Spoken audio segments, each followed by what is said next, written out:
I want to address the issue that's in the headlines right now.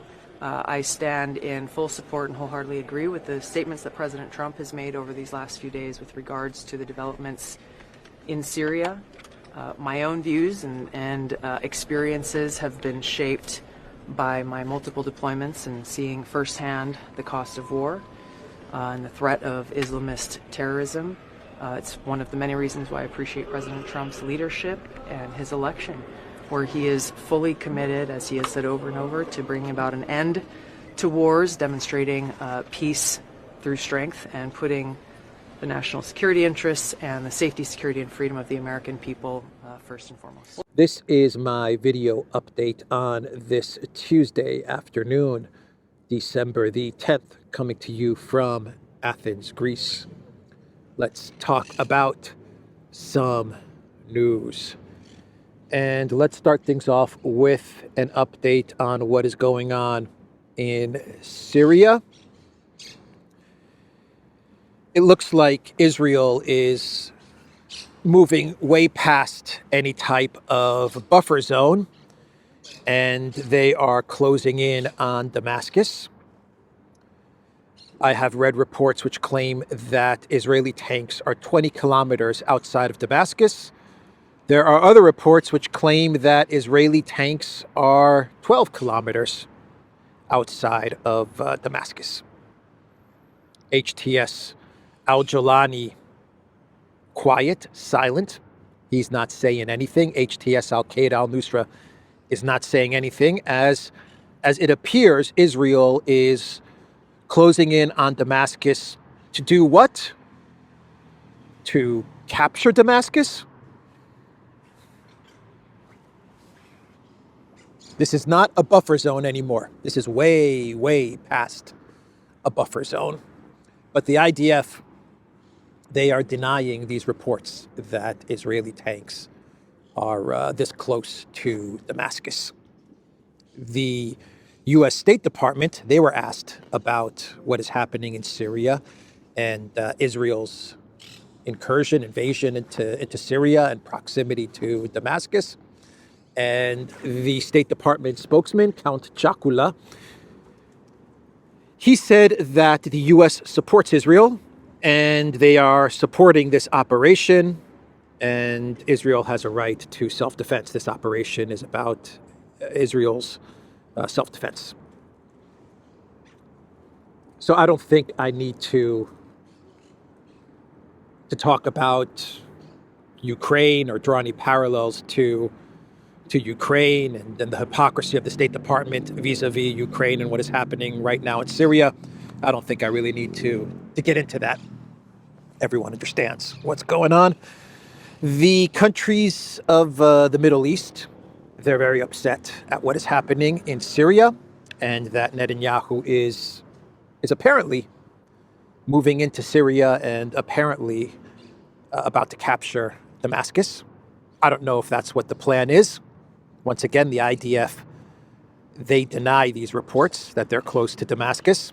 I can't confirm one way or another what's happening, but there's no doubt that Israeli forces have moved way past the buffer zone that they had carved out during the first few hours of the overthrow of Assad. They're way past that.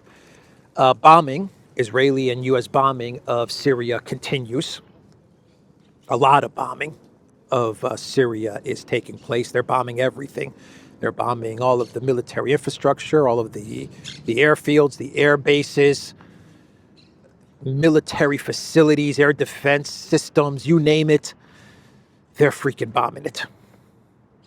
But the countries of the Middle East, they're upset with what Netanyahu is doing because they claim that this is sabotaging any chance that Syria had to achieve stability. How they're getting to this conclusion, the countries of the Middle East believing that overthrowing Assad and replacing Assad with Al-Qaeda would give Syria a chance at stability. I don't know how they're coming to this conclusion, but that's what they're saying. Netanyahu is coming in. He's filling the vacuum that we now have in Syria, or at least one of the vacuums that we now have in Syria, and according to Saudi Arabia, to Egypt and Qatar. They are saying that this is destroying any chance that Syria might have had at some sort of stability. Stability for Syria, that went out the window a long time ago, but it really went out the window when HTS captured Damascus.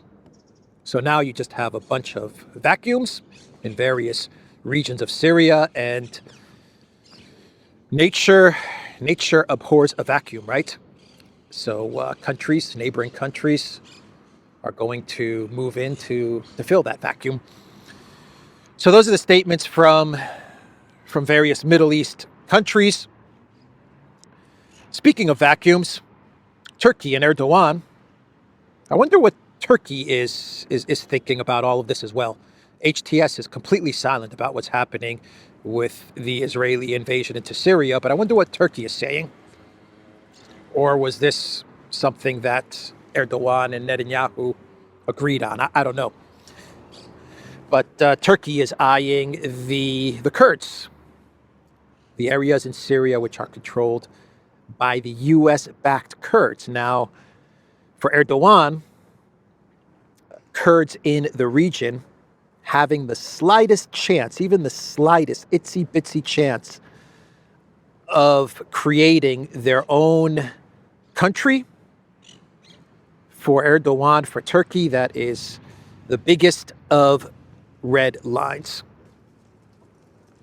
So Turkey is going to do everything in their power to make sure that whatever Kurds are in Syria, they do not have even the slightest of opportunities to create their own country.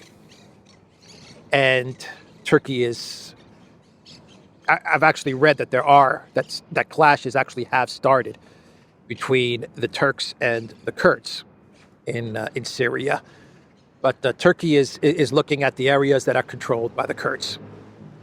And I have no doubt that Erdogan is very close to making a big move towards the areas that are controlled by the Kurds. But the problem is that the Kurds in Syria are backed by the United States. And Lindsey Graham, he posted on X that if Erdogan and Turkey dare make a move on the Kurds in Syria that are backed by the U.S. and the U.S. military, Lindsey Graham said that the United States will act against Turkey and they will immediately place sanctions on Turkey. He warned Turkey, don't do it. Do not do it. I know, Erdogan, that you're eyeing the region controlled by the Kurds. I know that you want to remove the Kurds. I know that you want to prevent the Kurds from being in the regions that they control in Syria. But Lindsey Graham said, don't do it. If you do it, right away we're going to place sanctions on you. That is what Lindsey Graham posted on X. So the situation in Syria, in just 24 hours, the situation in Syria is deteriorating very quickly. So we have news that the US and the UK are very close to lifting the terrorist ban on HTS. HTS is an internationally recognized terrorist organization that now, for the time being, they control much of Syria. But the United States, they recognize HTS as a terrorist group. The UK the same. Russia the same. All over the world, HTS is recognized as a terrorist organization, officially recognized as a terrorist organization. And I was joking around 3-4 days ago when I was talking about the situation in Syria, and as HTS was trying to capture homes, I mean, I was just joking around saying, I bet you the United States is going to remove the terrorist ban on HTS. Sure enough, we're getting news today that the United States and the UK, well, the UK is going to do whatever the United States tells it to do, but the United States is very close to lifting the terrorist ban on HTS. Expected. The US, UK consider removing HTS from terror blacklist to deepen contact with Al-Qaeda offshoot. That's the title. To deepen contact with Al-Qaeda offshoot.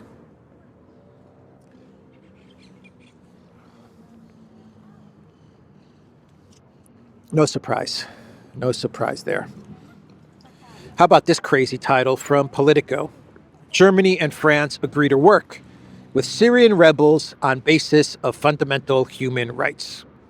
Western capitals are debating how to engage with the Syrian rebels, who are led by a group that is a designated terrorist organization, right? They're trying to figure out a way to work with Syrian rebels that are a designated terrorist organization. It's a roundabout way of saying that Germany and France are trying to figure out a way to work with Al-Qaeda. The title of this post from Politico should be Germany and France agree to work with Al-Qaeda on basis of fundamental human rights. That should be the title of this article from Politico. They're twisting themselves up in a pretzel, aren't they? With this whole Syrian rebel thing, HTS, now that Israel is moving into the region, Turkey in the north, they're now trying to figure out, what do we do? How do we spin this? Should we continue to call HTS a terrorist organization, or should we remove the terrorist organization label?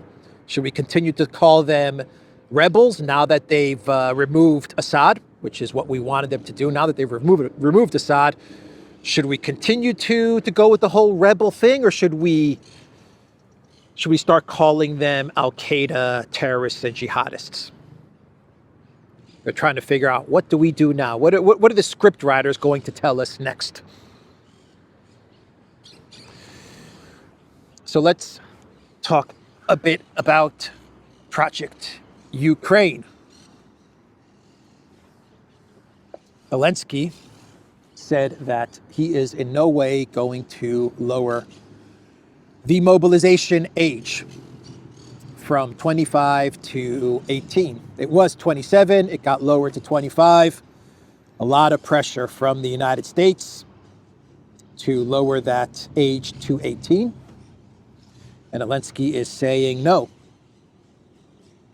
Zelensky actually put out a statement saying that what Ukraine needs is not a lower mobilization age. What Ukraine needs is more weapons, more money and more weapons. The United States, the State Department, they said that if Ukraine decides to lower the mobilization age, then absolutely the United States will arm the new mobilized soldiers to go to the front lines. That's the U.S.'s promise to Zelensky. It's Ukraine's decision, they said. Ukraine decides. This is what the State Department said. Ukraine decides. But if they do eventually decide to lower the mobilization age, then we, as the United States, we promise that we will give weapons and arm the new soldiers so they can go to the front lines and fight. BlackRock Merz, as I said yesterday, made a surprise after the Kremlin gave him permission, appearance in Kiev, a surprise visit to Kiev to meet with Zelensky. BlackRock Merz will most likely be the next chancellor of Germany come February, when we have an election in Germany. I believe it is confirmed that on February 23rd or 24th, Germany will have an election for the next chancellor. CDU, Merz, most likely will win. He's in campaign mode, and he believes that if you're a German chancellor and you're in campaign mode, who do you go and visit? Should you go to the Bosch factory? Should you go to the Volkswagen factory? Should you meet with German workers or unions, or I don't know. Should you do that? Or should you get on a train and visit the Green Goblin? Well, we know the answer. He got on a train and he went to visit the Green Goblin, most likely to get a whiff of that Zelensky number 5. Merz, while he was in Kiev, he had a bright idea. BlackRock Merz had a bright idea. Very smart. That BlackRock Merz, very, very smart. He said that the EU should create a contact group on Ukraine.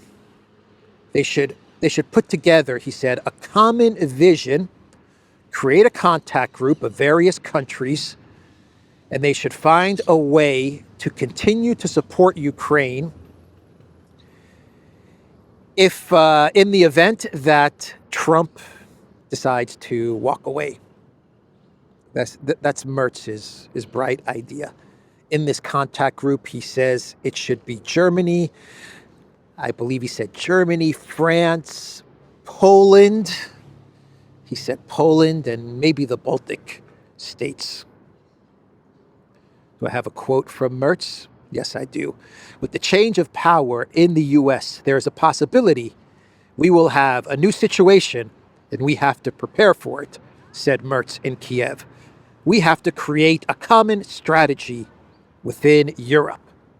Sitting across from Merz, Ukraine's President Zelensky voiced support for the German leader's proposal and suggested Denmark, a robust military backer of Ukraine, also join the new contact group, a dedicated grouping of Ukraine's major European allies could work at finding a just and lasting peace in Ukraine, said Zelensky. I'm taking this from Politico. And I'm just curious who these countries that Merz is talking about, who are these countries that Merz is suggesting? So Zelensky is saying Denmark. What is Merz saying? Do I have this article bookmarked?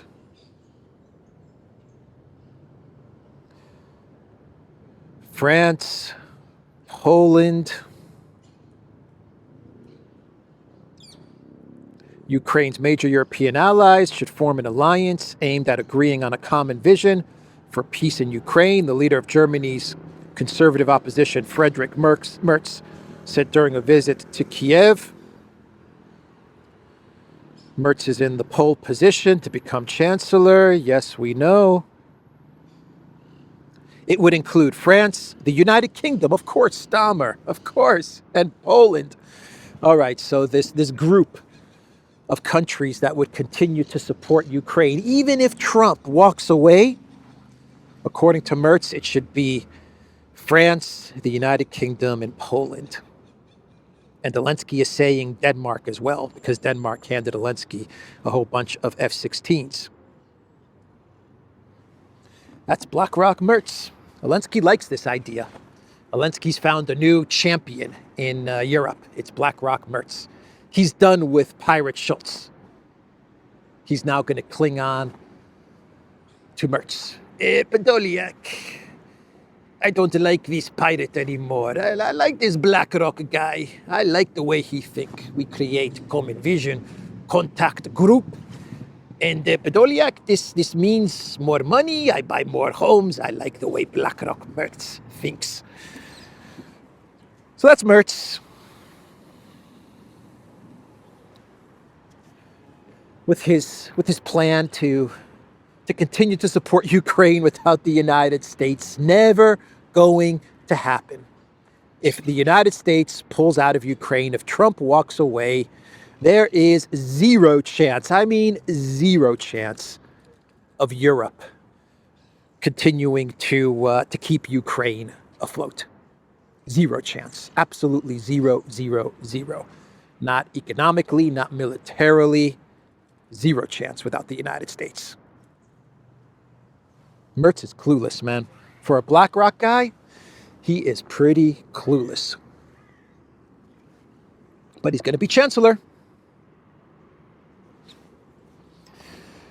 So Musk posted an emoji on the video that came out yesterday. He posted a thinking emoji on the video that came out yesterday of Zelensky with his cabinet, where he said that he doesn't need Trump to get into NATO. What he's going to do for security guarantees in NATO, what he's going to do is he's going to go to the current president, to Bidenopolis, and he's going to go to Bidenopolis and demand that Ukraine gets into NATO, because right now at the moment it is Biden that is president, and that is what Zelensky said at this meeting. I don't need no Trump. I don't need Trump. I don't need Trump. I go to Biden. I go to Biden. I ask Biden, I want NATO. What do you think, Podolyak? I give Biden ice cream. He give me NATO. I think good deal. That is the statement that he made yesterday. And the video was posted by one of the accounts that posted the video was Mario Nawfal, who I imagine Elon Musk follows. And he put, I think this is a thinking emoji, right? It's not an angry emoji. Looks like a curious, what did Zelensky say emoji. And this actually got community noted, this video. The post from Mario says, Zelensky, quote, I will ask Biden to invite me to NATO. There's no point in talking to Trump. There's no point in talking to Trump. And it got community noted, man.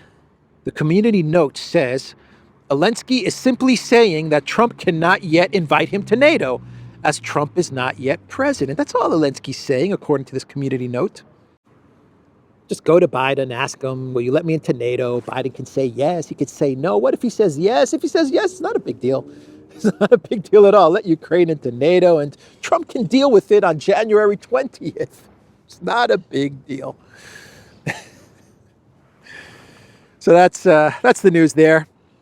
And sticking with Trump and Musk, Orban visited Trump and Musk on Monday at Mar-a-Lago.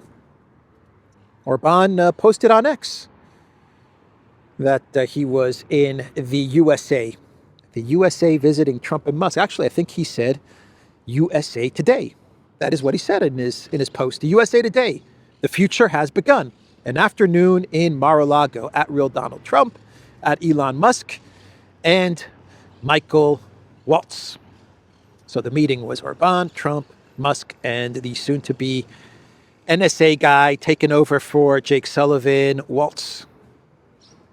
The future has begun.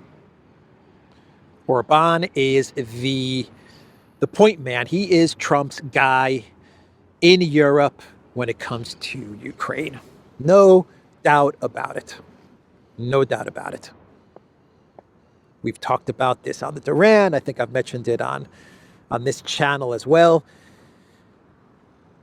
If Trump is smart, if he means what he says about winding down the war in Ukraine and getting the U.S. out of this conflict in Ukraine, if he really means it, then he is going to rely on Orban. Orban's going to be his guy. He's in Europe. He's in the EU. He's in NATO. He's a neighbor to Ukraine. He understands what's going on there. He understands Russia. He visited Putin. He visited China. He went to the U.S. as well. Orban is the best guy to consult with, to take the lead in trying to figure out a way to wind down the conflict in Ukraine. So let's do some clown worlds and we'll wrap this video up. And let's start off with this post from Trump. I can't believe Trump posted this, but he did post this. Donald J. Trump. It was a pleasure to have dinner the other night with Governor Justin Trudeau of the great state of Canada. I look forward to seeing the governor again soon, so that we may continue our in-depth talks on tariffs and trade, the results of which will be truly spectacular for all. DJT. I can't believe he posted this in writing. It was great to have dinner with Governor Trudeau of the great state of Canada. Man, Trump is trolling Trudeau. He's taking a piss at Trudeau. I don't know. I don't know what you call it. Mocking Trudeau, showing his disrespect for Trudeau. Wow. Trudeau, he said,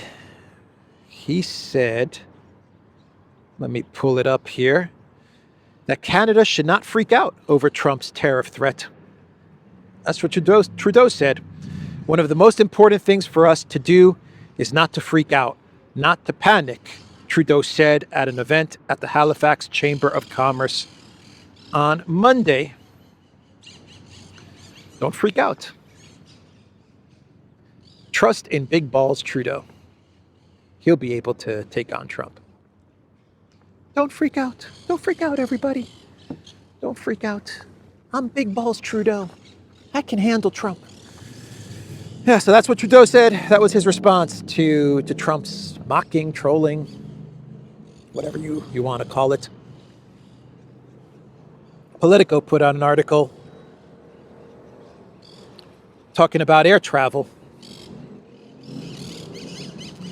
Air travel in Europe. Flying over Russia, Chinese airlines win and Europeans lose. While European airliners are cutting routes, Chinese carriers are increasing connections with the continent. All of a sudden it hit them that the banning of Russian flights into Europe, and then Russia banning their airspace to European carriers, that this would have some serious blowback on European airlines. It's now finally starting to hit them.